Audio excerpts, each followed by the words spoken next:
पायात काटा रुतला. शेतकरी ना तुम्ही कंधारकर बसले थोडेफार शेतकरी आहात का? कौतुकानं सांगत जा शेतकरी आहात ते. जसे बाकीचे सांगतात ना मी सदस्य, मी उपाध्यक्ष, मी अध्यक्ष, मी नगरसेवक, तसं तुम्ही कौतुकानं सांगायचं शेतकरी आहे मी, हे म्हणून तू हे. मी नसताना पिकवलं, काही घडलं नसतं तुझ्याकडनं, कौतुकानं सांगायचं. असं विठ्ठलासमोर उभं राहून सांगेल मी, देवा आयुष्यातलं सगळ्यात मोठं सुख दिलंस मला, जागीरदार बापाच्या नाही, अरे शेतकऱ्याच्या पोटी जन्माला घातलं, सगळ्यात मोठं वैभव आहे माझं. अरे श्रीमंताच्या घरी गेला तर अर्धा कप चहा भेटल याची खात्री नाही. त्याची बायको चप्पल घालून विचारती, महाराज चहा घेता का? चहा वत नरड्यात काय होत नाही, मरुदी महाराज तू फक्त वत. अहो शेतकऱ्याच्या घरी जाऊ द्या, काय बाई सत्कार करते महाराज लोकांचा दादा. अहो कमी असेल सोयी सुविधा पण जीव घाण टाकती, बोलताना कळतं काय प्रेम आहे. रात्री 2-2:30ला जावं कीर्तन करून एखाद्या शेतकऱ्याच्या दारात, तरी ती बायको म्हणन, हा ताई भाकरी टाकू का? दूध भाकरीच खाऊ घालल, पण प्रेम आहे त्याच्यात. ही 36 भाज्या करती, सगळ्या मिळून खाल्ल्या तरी पोट भरणा. वर्ण म्हणती महाराज फुलका या फुलका, कुठं ठेवती फुलका? अगं जिंदगी भाकरीत गेली, फुलक्यानं पोट भरणार आहे का? अरे शेतकऱ्याच्या दारात महाराज काय कुत्रा जाऊ द्या, भाकरी टाकल्याशिवाय राहत ताकद आहे रे. आणि तुम्ही सांगा विठ्ठल कसा नांदणार नाही त्याच्या दारात? किती समदृष्टी आहे. शेतकऱ्याचा जेवढा जीव त्याच्या पोटच्या लेकरावर आहे, तेवढाच जीव त्याचा गोठ्यातल्या बैलावर सुद्धा आहे. तो त्याच्यातही भेदभाव करत नाही. एवढं मन ज्याचं साफ आहे, देव कसा नांदणार नाही त्याच्या दारात? अहो शेतकऱ्याची मायबाप कधी वृद्धाश्रमात नसतात. वृद्धाश्रमात फक्त शिकलेल्याचीच असतात. जे शिकून लय शाणे झाले, पार डॉक्टर, इंजिनियर, वकील, त्यांचे आईबाप वृद्धाश्रमात. काय त्या श्रीमंतीला खायचं काय? अरे इकडं झोपडी आहे, पत्र्याचं घर आहे, गळतंय, पण शेतकऱ्याचं पोरग मायबापाच्या सुखासाठी जीव घाण टाकतंय. हा तोच महाराष्ट्र आहे माझा. इथे सगळेच वाईट नाहीत रे दादा. आजही आमची तरुण पोरं आईबापासाठी जीव घाण टाकतात. जाण आहे त्यांना बापाच्या फाटल्या धोत्राची, त्याला जाण आहे आईच्या फाटलेल्या पदराची. आज आळंदीला पोरं जातात, घाटावर प्रॅक्टिस करतात, अरे गायन कीर्तन भजन करण्याचा प्रयत्न करतात. अरे सोपं वाटतं का तुम्हाला? मधुकरी खायचे, शिळे तुकडे भाकरी खायची, कसं तरी जगायचं. थोडी प्रसिद्धी आल्यावर माणसाला नाव कळतं दादा, पाठीमागचे दिवस कोणालाच कळत नाही. आणि कीर्तनकार महाराज हे सुद्धा शेतकऱ्याचेच होते. ती श्रीमंताची इकडं वळत म्हणून पैसा बरोबर नसतो. पैसा कमवायचा लय सोपा आहे, खर्चायचा अवघड आहे. आणि ज्याला कुठं खर्चावा कळत नाही त्याची अवस्था शाहरुख खानच्या पोरासारखी होती. कळलं त्यालाच कळलं काय खाता का पैशाला. आणि पैसा कसला रे? शास्त्र सांगतं विपदो विपदो नेव संपदो न च संपदा विपदा विस्मन्नम विष्णू संपन्न नारायण स्मृती.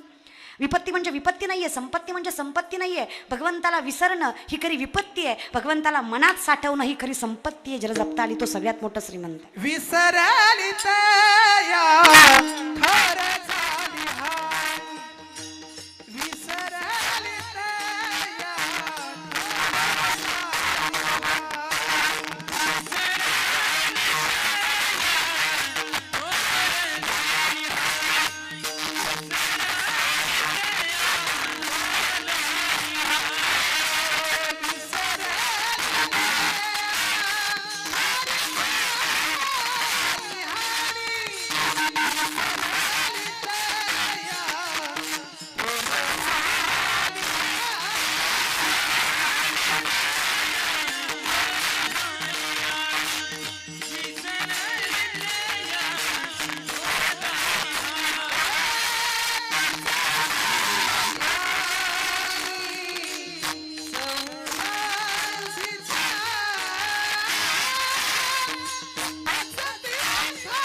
आयुष्यात राहिलंच काही जर जगाच्या मालकाचं नामचिंतन घेण्याचा अधिकार प्राप्त नाही झाला. देवा तुझ्या इतकं सुख कशात नाही, आणि तुला जर सोडलं तर त्याच्या इतकं दुःख कशात नाही. आणि दुःखातही सुख आहे जर तुझं नामचिंतन मुखात आहे, तू सोबत आहे हा विश्वास आहे. मग मला काय चिंता घालून या भार राहिलो, असंच आहे दादा. मग विचार करा, शेतकरी ना तुम्ही जाग्यावर आले का? शेतकरी ना तुम्ही, आता शेतकऱ्याच्या पायात काटा रुतला, शेतकरी काही काटा बघायला पाण्याने पाय स्वच्छ करतो का पटकन? घाईघाईत काटा बघायचा असेल तर शेतकरी काय करतो? कशानं बघतो? लाजू नका, सगळे थुकाच लावतात. इथं काही हायजीन मेंटेन करायचं नसतं, थुकाच लावायचा असतो. आता खरं सांगा, एका थुक्यात काटा दिसतो का? असं एकदाच घेतला आणि एकदाच लावला की लगेच काटा दिसतो का? नाही दिसत. मग आता काटा जिजाऊ मातेला रुतलाय. कोण जिजाऊ? कोण जिजाऊ? हा, हुशार आहे की तुम्ही. हा, कोण? जिजाऊ, तुकोबांची पत्नी. काटा त्यांना रुतलाय, त्रास जगाच्या मालकाला झालाय. विश्वाचा मालक, त्रैलोक्याचा धनी, अखंड जनार्दन, तो पांडुरंग परमात्मा, सोन्याच्या सिंहासनावर बसणारा द्वारकेचा राजा, वैकुंठ सोडून आलाय आणि जिजाऊच्या पाठीपाठी पळतोय. जिजाऊनं विचारलं, काय झालं देवा? अहो काटा रुतला, जिजा थांबता का जरा? जिच्या चरणाच्या स्पर्शासाठी विश्व तळमळतं, त्रैलोक्य तरसतं, योगयाग करतं, वैकल्य करतं, त्यालाही चरणाचा स्पर्श दुर्लभच आहे. त्या जगाच्या मालकानं जिजाऊचा पाय स्वतःच्या हातात घेतला आणि स्वतःचा थुका लावून काटा दिसतोय का पाहिला. त्यालाही एका थुक्यात दिसला नसावा, त्यानंही 2-4 वेळा लावला. सरपंचाला नाही पण सरपंचिनीला लय राग आला. तुमची नाही, पंढरपूरची. पंढरपूरचा सरपंच विठू पाटील त्याचं नाव, आणि सरपंचीन आमची बापा रखमादेवीवरून. आमची रखमाई माता, राग आला तिला म्हणे, अहो तुम्हाला नाही पण माझ्या नवऱ्याच्या इज्जतीची काळजी मला ना. विश्वाचे मालक तुम्ही, त्रैलोक्याचे नाथ तुम्ही, शोभतं का तुम्हाला? खरं सांगा देवा, अख्ख्या जगाला फसवाल पण मी बायको आहे ना तुमची. विश्वातलं सगळं कळतं तुम्हाला न सांगता. मुंगीच्या पायातल्या पैंजनातल्या घोंगराचा सुद्धा आवाज ऐकू जातो येतो तुम्हाला देवा. मग तुम्हीच मला सांगा, तुम्हाला काटा बघायला थुका लावायची गरज आहे का? बरं एवढं तर तुम्हालाही कळतं कंधारकर. सांगा बरं, जगाच्या मालकाला काटा बघायला थुका लावायची गरज आहे का? मग का हो देवा असं वागता? काय वाटतं रखमा तुम्हाला? काटा रुतवणाराही मीच आहे आणि काटा काढणाराही मीच आहे. माझ्या तुकोबाची अर्धांगिनी, हिचा अधिकार संतांपेक्षा कमी नाही. हिनं परमार्थ करावा न करावा, पण जे तुकोबा माझ्या नामचिंतनाचा अधिकार प्राप्त करून घेतात, त्या तुकोबाचा संसार सांभाळायचं सामर्थ्य या माय माऊलीमध्ये. हिच्या पायाची धूळ माझ्या मुखाला लागली तर स्वतःला भाग्यवान समजतो मी. त्या पायाच्या धुळीसाठी अखंड वैकुंठ सोडून तिच्या पायाला स्पर्श करून थुका लावून काटा पाहिला. विचार करा, जिजाऊचा काटा पांडुरंग परमात्म्याने काढला, तुमचा आमचा काटा लोकांनीच काढला. आपलं काही घराणं देवापर्यंत गेलंच नाही, हो की नाही? किती अधिकार असतो ना माय माऊल्या तुमच्यामध्ये. तुम्ही तुमची किंमत विसरताय का? कूस पावण असावी. मग जिजाऊंच्या पोटी शिवरायांसारखं रत्न जन्माला आलं. माझ्या रुक्मिणी पंतांच्या पोटी ज्ञानोबारायांसारखं जन्माला आलं रत्न. माझ्या राजाईच्या पोटी नामदेवरायांसारखं रत्न जन्माला. गुणाईच्या पोटी, माझ्या गुणाई माताच्या पोटी नामदेवरायांसारखं रत्न जन्माला आलं. परमार्थ लागतो का माय? लेकराला पुस्तक वाच वाच म्हटल्यावर लेकरू पुस्तक वाचत नसतं. तुम्ही पुस्तक घेऊन बसा, लेकरू शेजारी बसल्याशिवाय राहत नसतं. हिथं म्हातारी मिसरी लावती आणि बसल्या बसल्या म्हणते, माय आजकालच्या पोरी वाया गेल्या माय, आणि काय माय पहिला जमाना होता आता माय काय सुद्धा राहिलं नाही, आणि आमच्या जमान्यात नव्हतं माय. असं मिसरी लावून तुम्ही पुढच्याला सांगताना तुम्ही काय करता याचा विचार करा. अगं तुझ्या मिसरीच्या वासानं म्हशीनं दूध द्यायचं बंद केलं, इतका भांगार वास आहे त्या मिसरीचा, तू पोरींना नावं ठेवतेस. आजकालची म्हातारी मारुतीच्या मंदिरात बसून पते खेळतात. उभ्या मारुतीला राणी दाखवणार आणि बसल्या बसल्या म्हणणार आजकालची काय पोरं आहेत का? आणि तुम्ही काय करताय? देवळात पत्ते खेळताय, देवळाच्या वाटेवर. तुम्ही जे केलं तेच पुढची पिढी करणार आहे. मग नामदेवराय तेच सांगतात, अखंडितपणे जर मुखात देवाचं नाव आहे, जर आम्हाला ज्ञात आहे की त्याने दिलंय, हे ज्याला ज्ञात आहे त्याचं कुळ पावनच असणार आहे. त्याला काय कमी पडणार आहे? तर चालणारच आहे. आणि हे सत्य आहे. इथे मागचं पुढं येतं, मोठं की देहाकृती मोठे, निज ज्ञानाची पहाट पुढे, सूर्या पुढे प्रकटी प्रकाश जायचा. व्यक्ती जन्माला यायच्या आधी व्यक्तीचं ज्ञान जन्माला येतं प्रारब्धाच्या जोरावर. न्यायशास्त्राचं वर्णन आहे.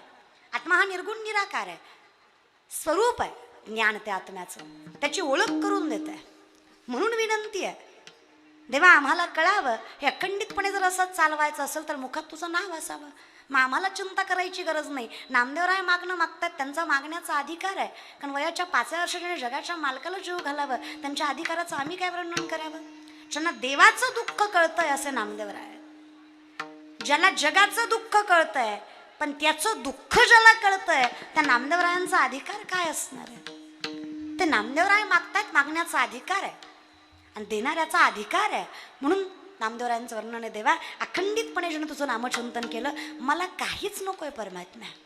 जर द्यायचंच असेल तर काय द्यावं याचं ही मूर्तिमंत उदाहरण इतकं सुंदर मागणं आहे. नामदेवराय प्रथम चरण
एकट्या दुकट्यासाठी आहे का? महानत्वाईस सहा इति माहिती लावायची गरज नाही. तुझं हृदयाच मोठं आहे, तेच तर संत आहे. देव तरी भेदभाव करेल, देव तरी म्हणेल भक्ता राखे पायाशी दुर्जनाशी संवारी, पण आपल्यासारख्या संसारिकाचा विचार केला तर उद्धराया जन जड जीव अवतार तुम्हा धराया कारण. संतांचा अवतारच त्या गोष्टीसाठी आहे. म्हणून ते एकट्या दुकट्यासाठी मागत नाहीये सकळा. पण आता यातही काही प्रॉब्लेम आहे. नामदेवराय म्हणले देवा पण सुखी राहायचं असेल तर सुखाची खरी व्याख्या कळावी. आता सुखच पाहिजे असेल ना तर जगाच्या मालकाच्या नामचिंतनाला इतकं सुख कशत नाहीये. इथे सुखाची व्याख्या अशी करतात आत्मिक, साधनिक आणि बाह्य सुख. आता आत्मिक म्हणजे काहीही झालं, तुकोबराय म्हणले बरे झाले देवा निघाले दिवाळे परिया दुष्काळे पिढा गेली. बायको लेकर अन्न करून मेली तरी तुकोबाराय जगाच्या मालकाला धन्यवादच देतात. हे आत्मिक सुख आहे. बंगला आहे, गाडी आहे म्हणून सुख आहे, ते साधनिक सुख आहे. आतून कोमेजून गेलाय, कोडमडलाय तरी जगाला दाखवतोय की मी सुखी आहे, ते बाह्य सुख आहे. आता जगातले 90% लोक अशी आहेत, आतून तुटलेत, काही नाही राहिलंय, पोकळ झालेत, तरी पण जगाला दाखवतायत की मी सुखी आहे. माझ्याकडे घर आहे, दार आहे, सुख